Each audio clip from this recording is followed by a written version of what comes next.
Hello and welcome to Talk Truth. My name is Corey Huntsberger. I've got my dad, Alan Huntsberger, in the studio. We're going to start off with our foundational verse because we're going to need it. The earth and everything in it, the world and its inhabitants belong to the Lord, for he laid its foundation on the seas and established it on the river. Psalm 24, 1 and 2. That's where we start off from every single day. The earth and everything in it, the world and its inhabitants, meaning you and the animals and the trees, all belong to the Lord because he's the creator. So, when someone comes in and says, hey, I'm in charge, we're going to do this and you're going to do that, and we're going to ban you from this, and we're going to censor you on that. Whoa, back up, man. Who put you in charge? You're not in charge. Get out. Right, Dad? Basically, that's what that verse is about. Yeah. And many other things, but... They think they're in charge, but they're not. God's in charge. In fact, they're doing exactly what God wants them to do, even though it might be evil. Which is interesting because God even brings discomfort and evil on us in such a way that we then actually start to turn from evil and turn towards God. But I've been reading in my personal time with the Lord out of the book of Numbers, and Numbers chapter 20. Do you know the first 12 verses of what Numbers chapter 20 is, Corey? No, I don't. Sorry. Well, it's the people of Israel were in the wilderness. Okay. And they were thirsty and they were complaining. Nothing new there. And God told Moses, speak to the rock and the water will flow. But Moses, in his frustration, struck the rock twice instead.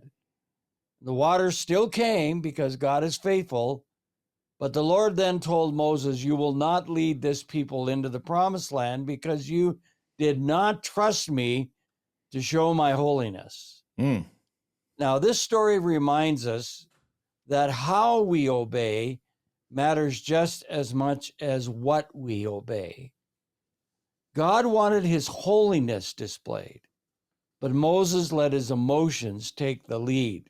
And conviction. Sometimes we do the right thing, but in the wrong way, speaking harshly, acting out of frustration, taking matters into our own hands. But God calls us to represent him faithfully in both our words and our action. So that's the beautiful thing that comes to me when we talk about our verse, the earth and everything in it, the world and its inhabitants belong to the Lord. In other words, you and I, in our actions, in our words, in everything we do, I mean, there are people that don't believe in God and whatever, but everything we do who believe in God should bring forth God in our character and in how we do it. And I love that lesson that comes from it. And the sad part about it, which is hard to understand, is that all the things that Moses did, because he didn't obey God when God told him, speak to the rock, instead he struck the rock. God told him, you're not going to get into the promised land because of your disobedience. And I'll just close with this, is a serious thing, because when God asks us to do something, he expects us to do it. And it's not a joy game, it's serious. And for those of us that lead or represent God, we have a responsibility, not only to ourselves, but to those that watch us and pay attention to this program. Look at you, so Pastor Alan, throwing down the fire. Yeah, well, I probably would have struck the rock just because out of frustration. I know. Good point. I'm excited about our guest. We've had him before, Jeff Dornik. He's the founder and CEO of Pickaxe, which is a groundbreaking social media platform. And we're considering absolutely getting on this platform. Jeff, welcome to the show. Thanks for being here, man. Thanks for having me on, and I kind of want to piggyback off of Alan, what you were saying there, because I think it's such an important point, because I've been dealing a lot with here in the U.S. with a lot of the political side of things, and especially of dealing with the Trump administration and conservatives and the MAGA crowd and all that. And I've been having a lot of concerns, not necessarily with the direction that Trump is taking the country in the sense of his goals of what he's wanting to accomplish, but the fact of how he's going about it. And the thing that I keep saying is that it's like the motto of the Trump administration is the ends justify the means. when in reality, like our founding fathers here in the country, they established a certain process that we're supposed to follow in order to be constitutional, in order to make sure that people's constitutional rights are preserved, and you have due process and all of these kinds of things. And I feel like there is a general principle here where it's not just getting to the end goal, but it's also the process that God lays out for us of getting from point A to point B and how we get to that end goal. It's not just getting there, but it's how we go about it, which you could even argue is that whole sanctification process of how the Holy Spirit guides us and helps us to become more Christ-like. It's not just the act of getting from point A to point B, but it's how we get from point A to point B. Yeah, and to me, when I look at that passage in Numbers, when you first are introduced to that passage, Moses was, God wanted to wipe the people out sometimes. It's just like, let me start all over again. And Moses and Aaron are on their face pleading, oh God, no, please don't do that. The enemies will think you brought them out here to do that. No, don't do that. How many times, did God want to bring judgment down on the people, and Moses stood there and said, no, please God, be merciful, right?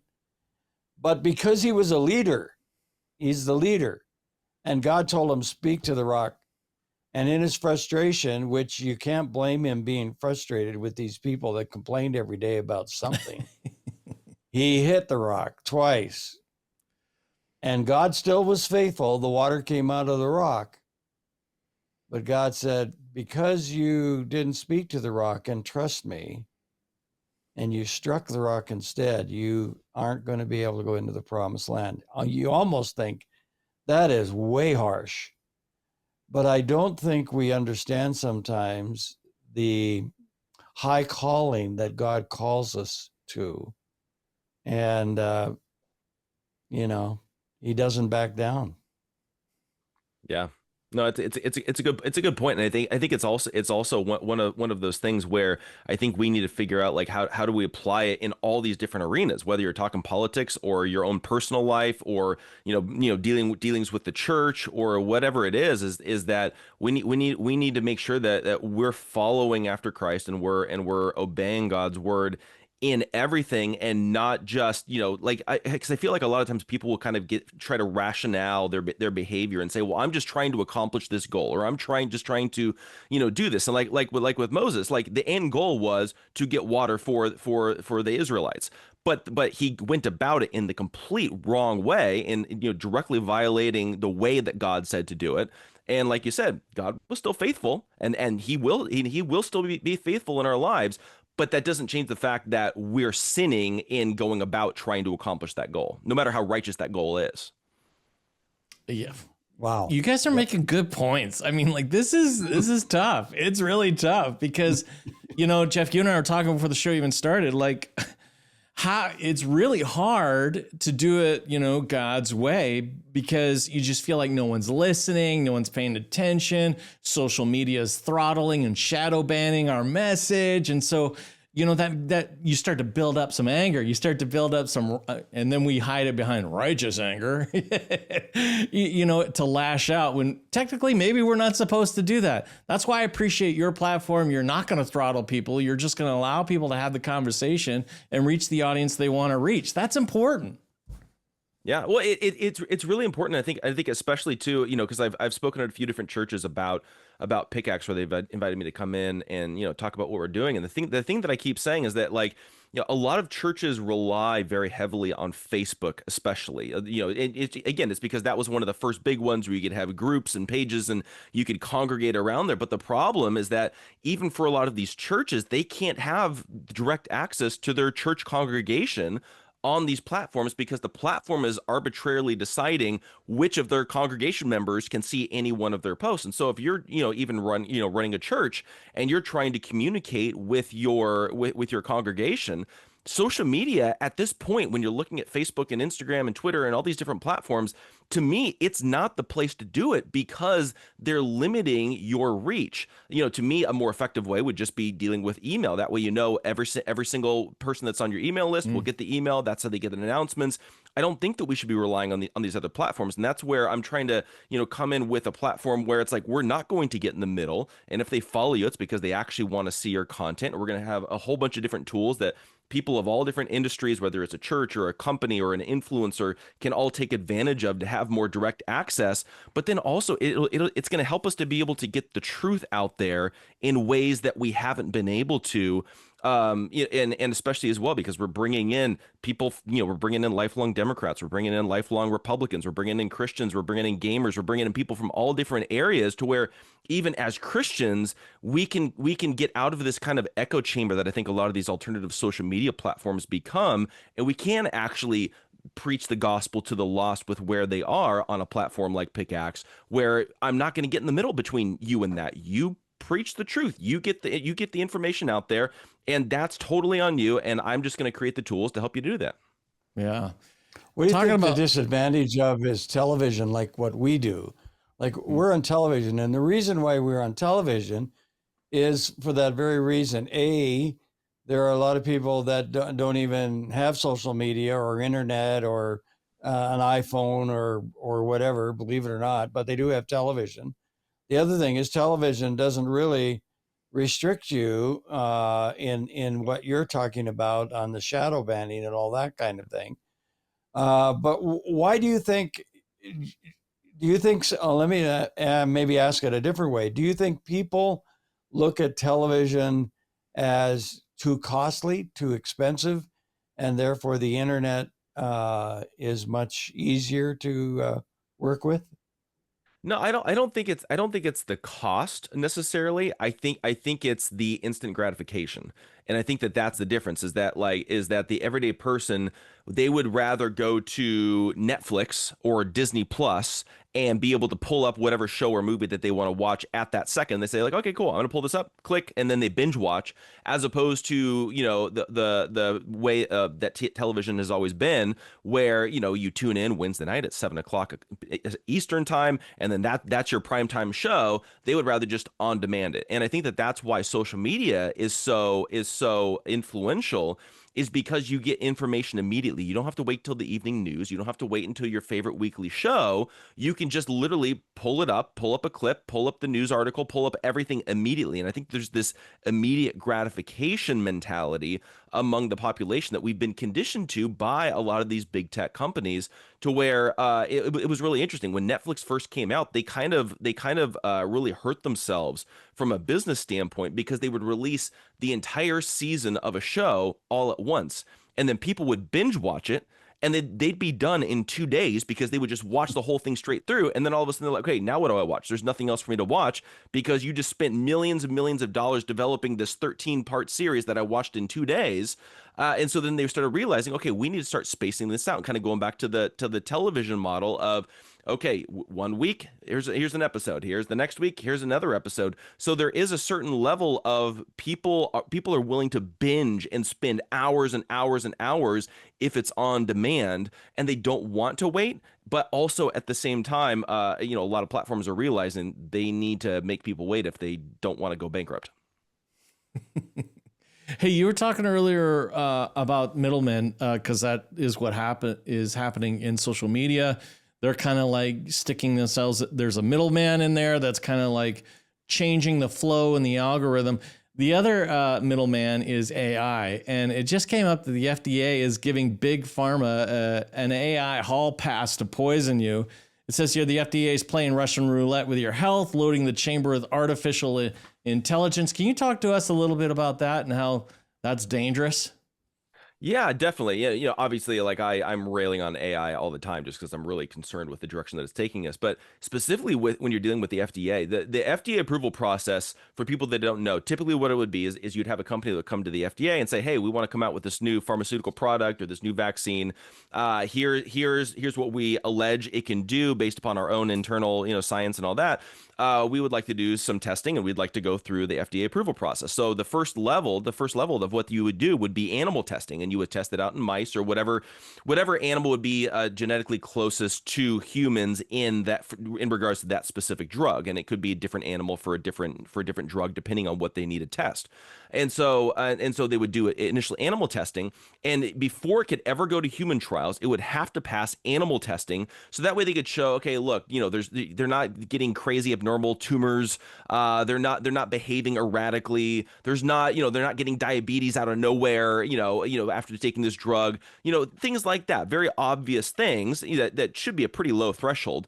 And so they do this testing in animals, and then it would go on to human trials. Well, Senator Rand Paul, as well as the head of the FDA, decided we don't want to do animal testing anymore because they're very aligned with PETA, and they say it's cruel to do that. And so they're eliminating animal testing at the exact same time that they're eliminating animal testing under the guise that it's cruel and unusual punishment. Which again, you're kind of sitting here and you're thinking, animals aren't humans, they don't have constitutional rights, and I think that we've kind of elevated animals because of like Disney animated movies into the equivalent of human beings, so there's this kind of like emotional attachment with these animals, but so at the same time that they're eliminating the animal testing, they're also announcing that they're implementing artificial intelligence in order to basically do that first round of clinical trials, to where what the AI will do is it will do simulated trials. So it'll take all the information and all the data about the particular drug, and then they'll take all the aggregated information about human biology and pump it into an algorithm,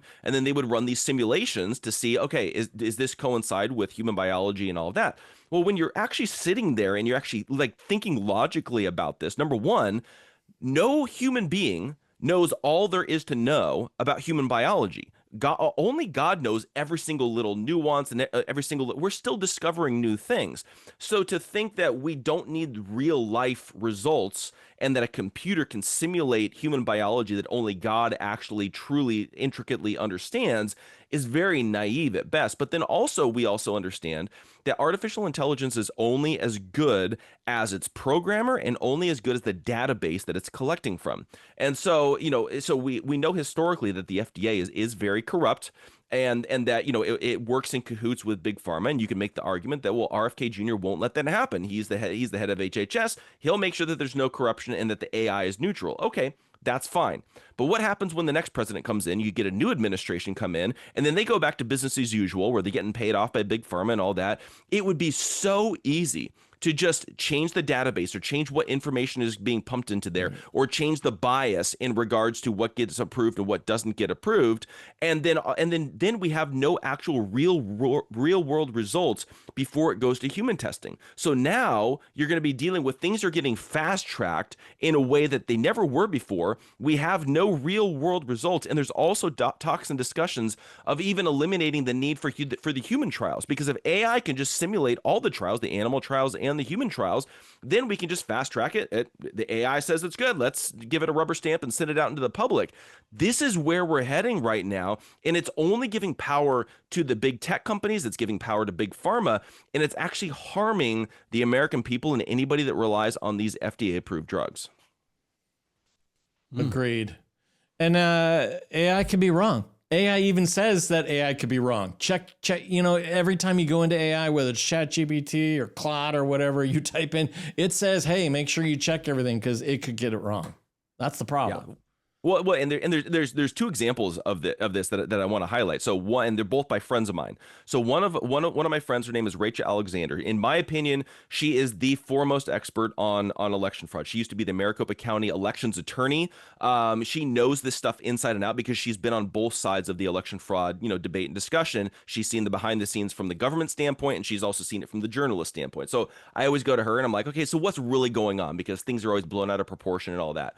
She's the foremost expert on this, and she wrote an article about how there were 90 cases that the Trump administration was involved in the 2020 election, and approximately 35 of them actually the judges ruled in favor of Trump. But you never hear about that in the mainstream media. You only hear about the 60 cases that were thrown out. You don't hear about those 30 cases where they ruled in favor of Trump. And so she got into a Twitter debate with Grok over this, and Grok, it was clear, she showed beyond a shadow of a doubt, Grok was pulling from mainstream media articles.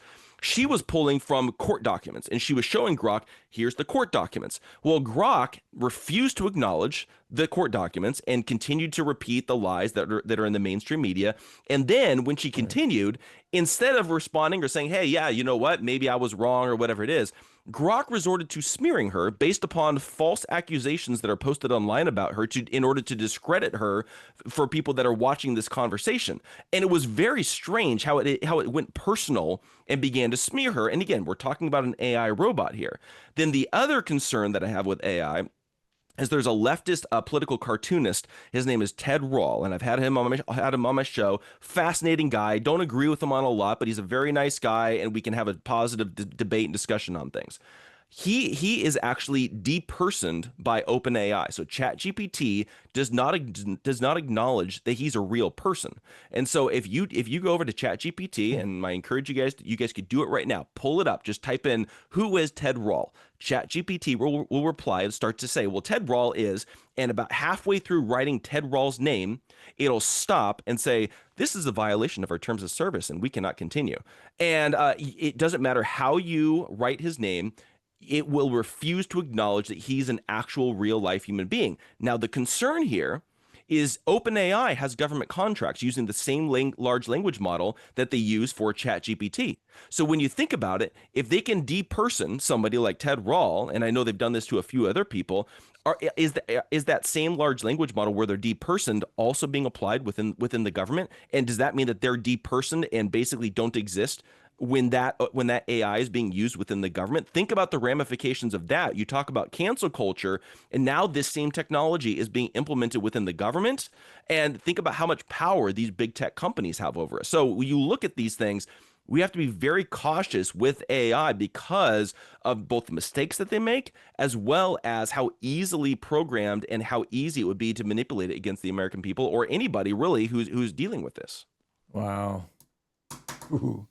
This is why it's important for leaders like pastors, for example, to be informed so that they can, inform people. Because so many times when it comes to things like AI, you either try to educate yourself on what it all is, or you ignore it because you go, no, that's just evil. Forget it. We don't even want to get close to it. The problem is you're going to have people in your congregations or your group or your family or whatever that are going to be hit by it. And if you don't know these things, that's what's so powerful about what you're doing. No, I appreciate that. And I think it's one of those things, too, where I think people really need to understand the spiritual implications of a lot of this AI stuff. Because if you look at the worldview of these big tech, I'll call them oligarchs, really, their worldview is not that of Christian values. They're very atheistic. They believe in transhumanism. And they're into some really dark, a lot of times occultic practices as well. So the more that you look at this, the more I sit here and I'm looking at this and I'm like, this feels like a spiritual battle that's happening as well. There's one pastor that I highly recommend people check out. His name is Pastor Kerry Gordon. He's out in Iowa. He's probably, in my opinion, the one of the best expositors of taking a biblical worldview and applying it to what's going on with AI and transhumanism. And I encourage anybody, go look up just Pastor Kerry Gordon. He's out in Iowa. Phenomenal pastor especially dealing with this. But one of the things that he told me in one of my interviews with him is he said the transhumanist movement, which is basically this worldview where they're trying to combine human biology with technology and kind of blending these two together, which interestingly, on a side note, is the first time that human biology has been combined with something other than human biology since going back to Genesis 6 when you had the Nephilim. So it's very interesting that this is happening now.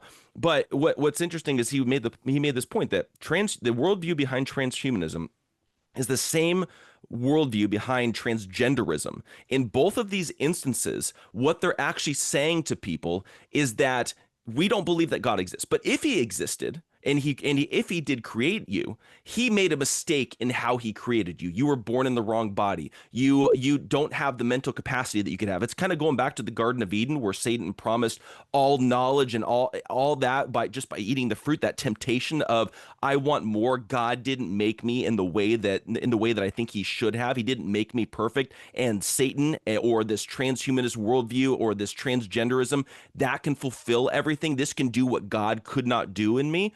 Think about how just horrific of a worldview that is that they're teaching kids. When you think about it, they're teaching kids that you were born in the wrong body. If God created you, he made a mistake in you. And they're also saying that with transhumanism is that look, your body is not made as perfectly as it could.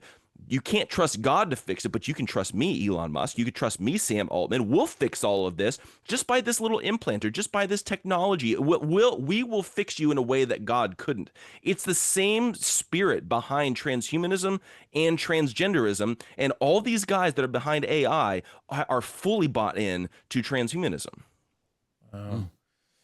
60 seconds. Where should the church be when it comes to AI? Obviously, there's some benefits to it. Obviously, there's a lot of problems with it. Where should we land when it comes to AI? Yeah, I always separate things out. There's a micro level and a macro level. On the micro level, on the individual basis, AI can be a great tool to help you, streamline things, especially if you work for yourself or you have limited staff or things like that, and you're trying to do more. It's a great resource for people. On the macro level, on the big picture level, it's horrific for the future of humanity because they're looking to replace human beings with robots and AI in basically every single workspace you can possibly think of.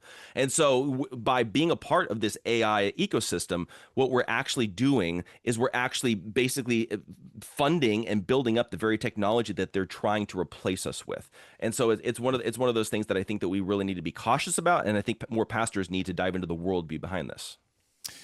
Well, Jeff, we love having you on. We didn't get to mention, but you author and editor and co-authored The Church and State, How the Left Used the Church to Conquer America and Social Injustice, Exposing the False Gospel of the Social Justice Movement. We're going to have you back to talk about that book, too. I know Alan's interested in that one, as am I. Thank you so much for being on the show. We'll definitely have you back. Thank you. I appreciate it. Well, that's a fascinating conversation. At the beginning, you made a really good point with the Moses thing. It's not just obeying God, it's how you do it. Yeah, it is. Yeah. That just it adds really another is, level of difficulty, man. Because God calls us to, if we believe that the earth and everything in it, the world and its inhabitants belong to the Lord, God's calling us to represent him faithfully, both in words and our actions. Yeah. Okay. One thing at a time. Like, can we just, that's where, it's simple. Christianity is simple, but it's deep. It's kind of complicated a little bit, right? But the Lord helps you through that, right? It's called maturing. It's called growing. You want to help support our mission, keep this conversation on the air. We are viewer supported. We can only do what we do because of generous people like yourself. You can go to our website, gotalktruth.com. You can click on donate and give digitally that way. If you'd like to do it through the mail, which many people do, you can make your gift payable to Heritage Christian Ministries Association and send it to 246 Stewart Green Southwest, Suite 3260, Calgary, Alberta, T3H3C8. And if you'd like prayer, our prayer team can pray with you 24 hours a day, 7 days a week. You can call our toll-free number 1-800-915-0056 in Canada. All right, Dad, we're out of time. We'll see you guys later. Love you.